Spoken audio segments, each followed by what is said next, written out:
Namaskaram and good morning all my dear students. Let us start with the balance retirement fund. Let us start with the retrenchment compensation first of all.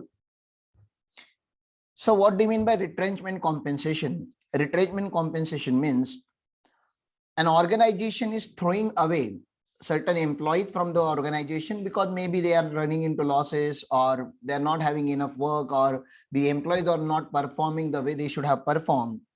तो suddenly employment को cut करने को retrenchment बोला जाता है. Obviously there is a possibility of dispute between employee and employer in this case, and there are possibilities of strike and those kind of issues. To avoid those issues, an organization may pay some compensation to the employees so that they should be happy while throwing out from the organization and they should not be causing any trouble to the organization. तो इसलिए ये retrenchment दिया जाता है. Industrial dispute act इसको एक calculation method provide करता है, that it has to be paid as per industrial dispute act. So that's the first number. The second number is actual retrenchment compensation paid, and the third number is statutory limit of 5 lakh, whichever is lower. यहाँ पे आपको retrenchment compensation पे करने का मौका मिलता है. देखो, retrenchment compensation means compensation paid under industrial dispute act or under any act, rule, notification. It also includes compensation paid on transfer of employment under section 25F and closing down of undertaking 25FF of Industrial Dispute Act. It may be noted that the compensation on account of termination due to modification in terms of condition or employment would be taxable as a profit in lieu of salary. However, the retrenchment compensation would be exempt under section 1010B. बाकी सारे taxable होते हैं, retrenchment को हमने exempt रखा है क्योंकि आपने you have just lost your job. We are having that courtesy in our heart कि आपका जॉब चला गया, आपको ऑर्गेनाइजेशन ने आपका जॉब गया करके कुछ पैसा दिया. We don't want to tax it to certain level. तो सबसे पहले उन्होंने बोला कि कैसे निकालेंगे सर, तो amount calculated in accordance with provisions of section 25F of industrial dispute act. तो ये तो हमारे सिलेबस में है नहीं, लेकिन फिर भी उन्होंने एक्सप्लेनेशन दे दिया है. 15 days average pay into completed years of service and part thereof in excess of, देखो क्या बोलता है, completed years of service and part thereof in excess of 6 months. तो 15 days का सैलरी आपको लेना है. मुझे बताओ 15 days का सैलरी लेके कितने से मल्टीप्लाई हो रहा है? ये राउंडेड ईयर से मल्टीप्लाई हो रहा है या कंप्लीटेड ईयर से मल्टीप्लाई हो रहा है? मल्टीप्लाई किससे हो रहा है? कितने साल आपने काम किया, किससे मल्टीप्लाई हो रहा है? राउंडेड नंबर ऑफ ईयर से या कंप्लीटेड नंबर ऑफ ईयर से? ये लैंग्वेज पढ़ के आपको क्या लग रहा है? Guys please reply. राउंडेड से हो रहा है क्योंकि हाँ, अगर एक्सीड हो रहा है 6 months तो हम लोग उसको राउंडिंग ऑफ कर रहे हैं. और 5 lakh rupees is the statutory limit. इन्होंने यहाँ पे बहुत सारा डेटा लिखा हुआ है. अभी इतना सारा डेटा आपके एग्जाम में एक्चुअली मैं बताऊं काम का नहीं है. The above limits will not be applicable in cases where compensation is paid under any scheme approved by central government. तो भैया अगर आप सेंट्रल गवर्नमेंट के एम्प्लॉयर होगे तो वैसे भी फुल्ली एग्जम्प्ट हो जाता है. एवरेज पे का अलग अलग मीनिंग बताया क्योंकि यहाँ पे फैक्ट्री वर्कर्स की बात हो रही है. सैलरी जैसा फैक्ट्री वर्कर्स का होता नहीं है. फैक्ट्री वर्कर्स को डेली वेज भी होता है, फैक्ट्री वर्कर्स को वीकली वेज भी होता है. आपने अगर लेबर कॉस्टिंग किया है कभी अपनी लाइफ में तो ये सारे टर्मिनोलॉजीज आपको पता होंगी. तो अलग अलग टाइप पे सैलरी में अलग अलग टाइप का एवरेज पे यहाँ पे आता है. इन केस ऑफ, तो हमें तो चाहिए 15 days का एवरेज सैलरी, लेकिन 15 days का एवरेज सैलरी निकालने के लिए एवरेज कितने मंथ का करने का वो यहाँ पे बोला. यूजुअली हम एवरेज 10 months का कर रहे थे अभी तक, लेकिन यहाँ पे ऐसा नहीं है. Average pay means average wages payable to a workman. In case of monthly paid, अगर मंथली सैलरी होगी तो हमें एवरेज लेना पड़ रहा है यहाँ पे 3 कंप्लीट कैलेंडर मंथ्स का. तो 3 महीने का सैलरी एवरेज सैलरी हो जाता है. इन केस ऑफ वीकली पेड, अगर आप वीकली पेड हो तो 4 कैलेंडर वीक्स का ले लेंगे तो एवरेज सैलरी हो जाता है. तो हमें 15 days का चाहिए तो आप 2 वीक का निकालने के लिए आपको पता है क्या करना है, ठीक है. इन केस ऑफ डेली पेड, अगर आप डेली रहोगे तो 12 फुल वर्किंग वीक्स निकालने पड़ेंगे आपको. 12 फुल वर्किंग वीक्स जहां पे आपने पूरा वीक काम किया हुआ है उसका आपका सैलरी लेना पड़ेगा. तो देखो यहाँ पे क्या क्या बोला है. अगर मंथली होगा तो 3 month लेना है, वीकली पेड होगा तो 4 कैलेंडर वीक्स का एवरेज लेना है, और अगर डेली होगा तो 12 वीक लेने पड़ेंगे. लेकिन कौन से सर? 12 full working week. अगर बीच में अपने गैप छुट्टी वगैरह मारा होगा तो वो वीक हमें इग्नोर करना होता है. इतना डिटेल में जाने की वैसे भी जरूरत है नहीं. यूजुअली ये एग्जाम में टारगेट भी नहीं होता, लेकिन चलो मैंने बता दिया ये सब. वेजेस का यहाँ पे मीनिंग दिया गया कि wages shall include all the remuneration of capable being in terms of money. तो मॉनेटरी जो होता है वो सारा यहाँ पे कंसिडर करना है. तो डीए भी कंसिडर करना है, then value of house accommodation, supply of light water, medical attendance, ये सब उन्होंने बोला इंक्लूड करना है। ट्रैवल कंसेशन को इंक्लूड करना है, बहुत सारी बातें उन्होंने बताई, लेकिन however it does not include, क्या नहीं आता सैलरी में, any bonus, contribution on retirement scheme, gratuity, मतलब रिटायरमेंट बेनिफिट्स को इग्नोर करो। चलो वीआरएस, उस रिट्रेंचमेंट के ऊपर कोई क्वेश्चन है नहीं मेरे पास, तो वीआरएस की बात करते हैं और फिर देखते हैं कि बार वीआरएस में क्या होता है। सर रिट्रेंचमेंट में आपको निकाला जाता है, वीआरएस हमारे लिए थोड़ा इंपॉर्टेंट है। वीआरएस में आपको बोला जाता है कि आप वॉलंटरीली छोड़ के जाओ अगर आपको छोड़ना है तो। जैसे बीएसएनएल है, ऐसी कंपनीज ने बीएसएनएल का मैं एग्जांपल इसलिए दे रहा हूँ क्योंकि मेरे एकदम क्लोज फ्रेंड है, फ्रेंड क्या मेरा बिजनेस पार्टनर है मुंबई का, and his father used to work in BSNL, and उनका जब वीआरएस आया था तो he was at somewhere around age 53 years जब उनका वीआरएस आया था। तो वी वर डिस्कसिंग कि वीआरएस उनको लेना चाहिए कि नहीं लेना चाहिए, क्योंकि वैसे भी वो लोग वो इतना काम नहीं करते थे ऑर्गेनाइजेशन में, उनको खाली जाके वहां पे हाजिरी देनी है। हम लोग ऐसे बोलते हैं कि गवर्नमेंट जॉब में क्या होता है, जाके हाजिरी दे दो आपको पैसा मिल जाएगा।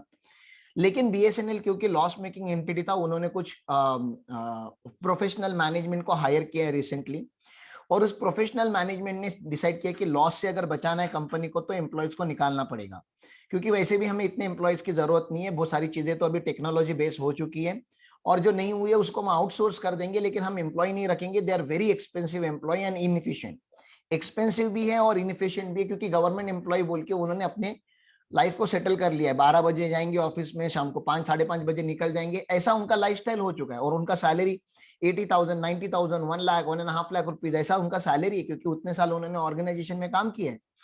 तो ऑर्गेनाइजेशन से इन लोगों को निकालेंगे कैसे, तो ऑर्गेनाइजेशन ने वीआरएस स्कीम निकाला।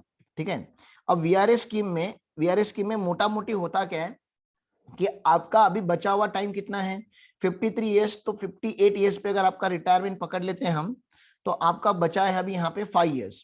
तो 5 ईयर्स का जो बेसिक पे होता है ना, अलाउंसेस वगैरह नहीं, परक्विजिट्स वगैरह नहीं, बेसिक पे जो होता है, मोटा मोटी में रफ कैलकुलेशन बता रहा हूँ एकदम, 5 ईयर्स का सैलरी आपको आज ही दिया जाता है, so that you can happily leave the organisation.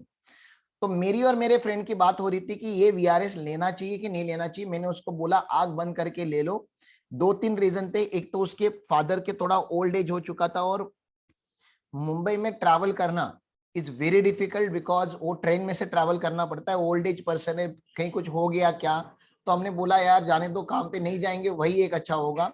दूसरा, काम पे नहीं जाने का 5 ईयर्स का पगार अभी मिल रहा है, अलाउंसेस नहीं मिलेंगे, लेकिन भाड़ में गए अलाउंसेस, काम नहीं करने का पैसा अभी मिल रहा है। तीसरा, अगर इन्होंने आने वाले 5 साल काम करके पैसे कमाए, पैसे मतलब सैलरी कमाई, तो टैक्सेबल हो जाएगी, लेकिन वीआरएस अगर लिया तो एग्जेम्प्ट हो जाएगा। मेरी बात समझ रहे हो क्या आप लोग?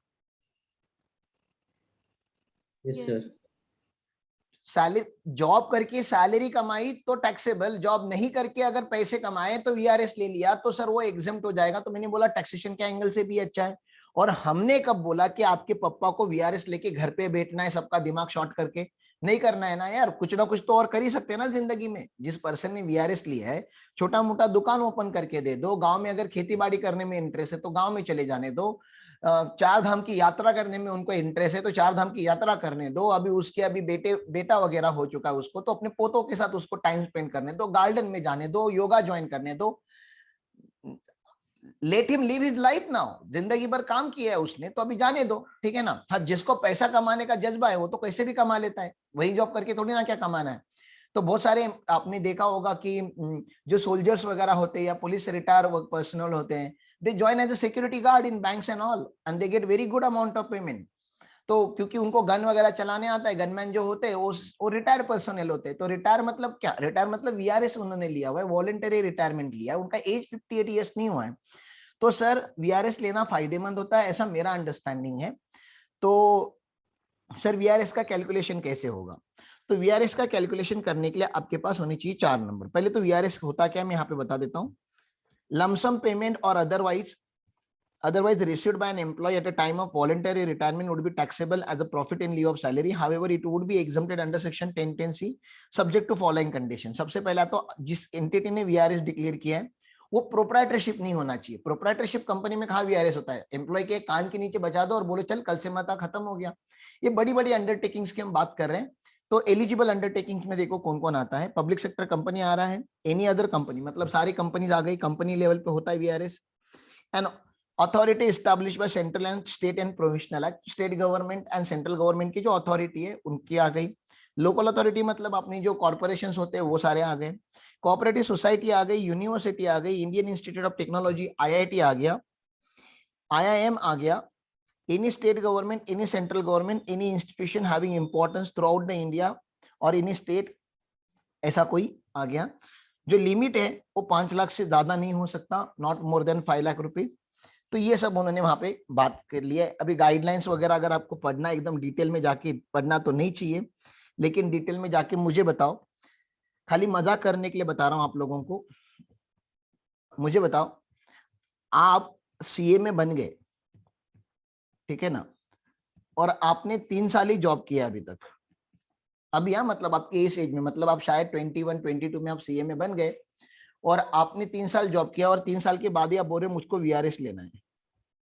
बोलो, वीआरएस आप जैसे लोगों के लिए बनाया गया है क्या, यंग लोगों के लिए?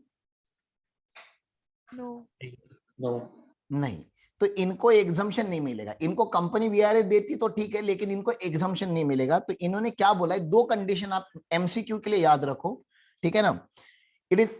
It applies to an employee who has completed 10 years. बाबा आपने कंपनी में जॉब कम से कम 10 ईयर्स का करना चाहिए, या तो अगर आपने जॉब 10 ईयर्स का नहीं किया है तो एटलीस्ट आपका एज जो है वो 40 ईयर्स का होना चाहिए। 40 के बाद एक बार सोचोगे आप यार इसका समझ में आता है, यंग एज 25 28 30 32 35 में क्या वीआरएस लेगो, अभी तो काम करना है ना यार, अभी जब काम करना है तो वीआरएस की बात कर रहे हो आप। यूजुअली जो 50 प्लस होते हैं ना, 50 प्लस 52, मतलब लास्ट के 3-4 साल बचे हुए, ऐसे लोगों को वीआरएस लेना चाहिए, उनको प्रेशर नहीं आता।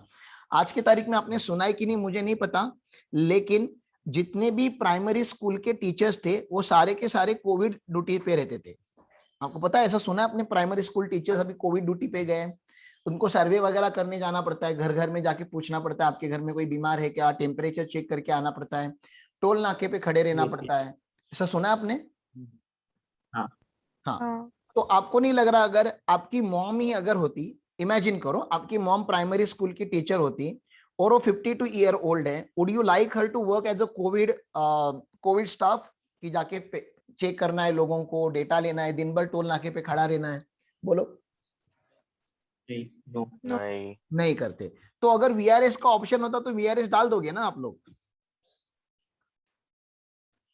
हाँ। तो ऐसे ऐसे बहुत, अभी गवर्नमेंट ने इस पर्टिकुलर पीरियड में वीआरएस भी रुका के रखा था। गवर्नमेंट इज आल्सो स्मार्ट, लेकिन बहुत सारे फैकल्टीज ने, बहुत सारे प्राइमरी स्कूल के टीचर्स ने वीआरएस के एप्लीकेशन डाला था, गवर्नमेंट ने उनको भी होल्ड पे रखा था, बोला कि नहीं नहीं नहीं आपको जबरदस्ती काम करना ही पड़ेगा। तो ऐसा कुछ है, लेकिन लोगों के पास ऑप्शन होना चाहिए। तो ये सारी बातें वहां पे की गई है। वीआरएस जब करते हो तो ओवरऑल आपके कंपनी में रिडक्शन होना चाहिए, यहाँ पे भी वो भी लिखा होगा कहीं ना कहीं।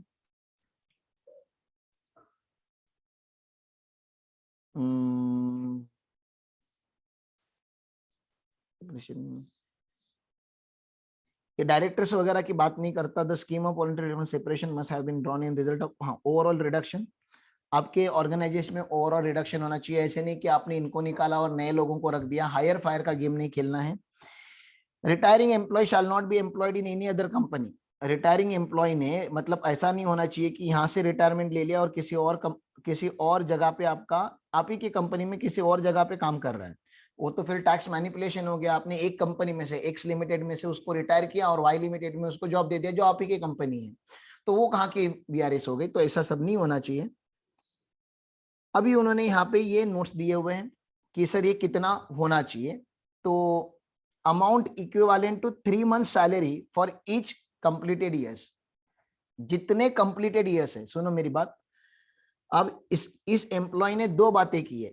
2 बातें कौन सी की है सर? इसने यहाँ पे कंपनी को ज्वाइन किया था और एट 53 ईयर्स तक का एज होने तक काम किया है।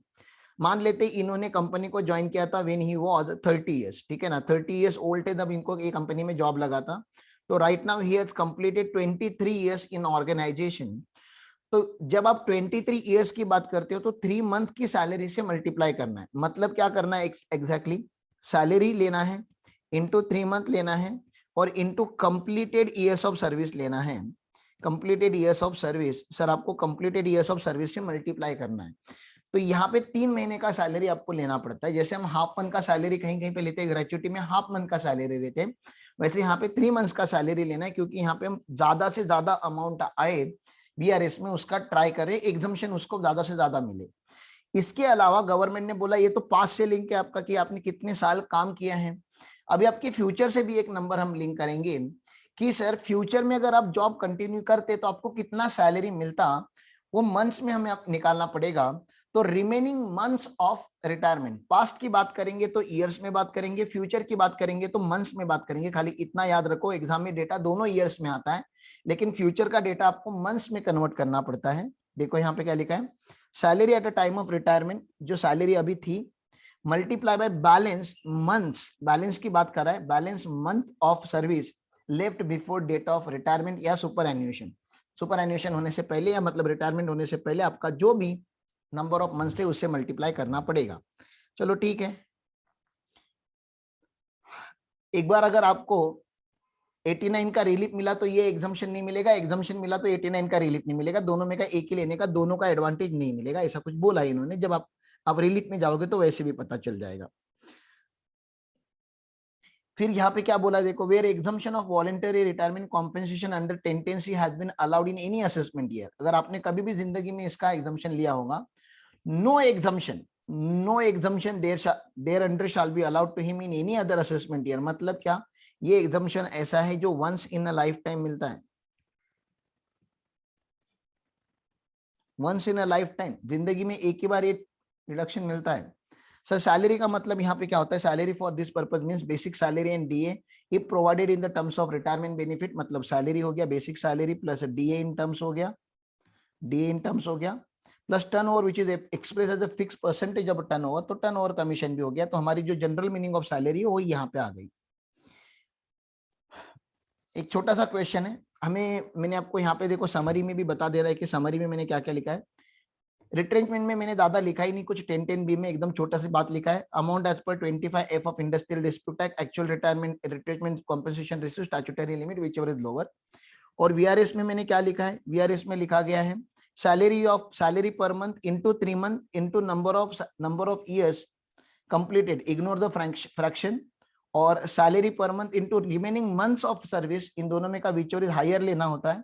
फिर एक्चुअल अमाउंट से कंपेयर करना पड़ता है और मैक्सिमम से कंपेयर करना पड़ता है, तीनों में विच इज लेवल। सैलरी का मतलब यहाँ पे मैंने लिख दिया है, exemption can be taken once in a lifetime, assessee can either claim exemption और रिलीफ बट नॉट बोथ। इतना बोल के मैंने यहाँ पे खत्म कर दिया। इतना ही एग्जाम के लिए इंपॉर्टेंट भी है, बाकी सारी बातें मैंने आपके नॉलेज के लिए डिस्कस की। ये क्वेश्चन हम लोग यहाँ पे देख लेते हैं।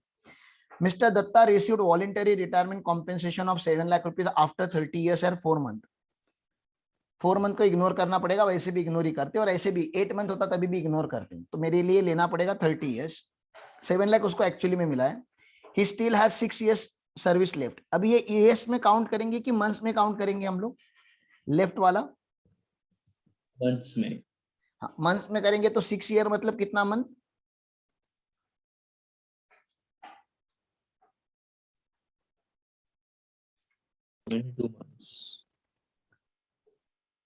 तो इसको ना आप ईयर्स में काउंट मत करना, इसको मंथ्स में काउंट कर देना। कितना मैंने लिखा यार,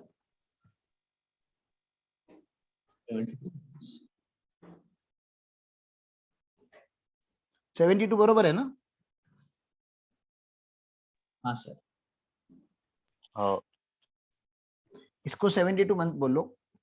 At the time of voluntary retirement, he was drawing a basic salary of 20,000. हाँ सर बेसिक लेंगे, dearness allowance which form part of retirement पे 5,000, तो ये 25,000 हो गया। 25,000 आपका सैलरी आ गया। Compute is taxable voluntary retirement scheme assuming that he does not claim relief under section 89। Relief नहीं क्लेम करना है, रिलीफ क्लेम करोगे तो ये नहीं मिलेगा। तो सर देखते कैसे करना है। सबसे पहले तो इन्होंने क्या कर लिया, एक्चुअल कॉम्पेंसेशन रख दिया, स्टैट्यूटरी लिमिट लिख दिया, ये दो इजी नंबर है उन्होंने वो लिख दिए। अब क्या करना था, हमें 3 मंथ सैलरी लेना है, कंप्लीटेड ईयर्स लेना है। सर 3 मंथ सैलरी लेने के लिए मुझे क्या करना पड़ेगा, 25,000 इंटू 3 तो 75,000 होता है। 75,000 इंटू 30 ईयर्स करूंगा तो इतना बड़ा नंबर आ जाता है, 22,50,000। Last drawn salary into remaining month of service, तो ये देखो यहाँ पे रिमेनिंग मंथ निकाला, 6 इंटू 12 किया, तो सर ये 18 लाख आता है। इन दोनों में का आप लेना चाहते हो तो ले लो विच इज हायर, तो विच इज हायर में 22.50 आता है, और इन सब में विच इज लोअर लेना पड़ेगा। इन सब में विच इज लोअर आता है 5 लाख रुपीज। तो यहाँ पे 5 लाख रुपीज लगा के इन्होंने टैक्सेबल निकाल दिया 2 लाख रुपीज, और ये एग्जम्पशन अगर आपने एक बार जिंदगी में लिया तो फिर कभी नहीं ले पाओगे, ऐसा इसका रूल है। तो ये बेसिक जो कॉन्सेप्ट है वीआरएस और रिट्रेचमेंट का मेरा हो गया। बोलो आपको समझा होगा तो अच्छी बात है, कुछ डाउट है तो मुझे पूछो प्लीज।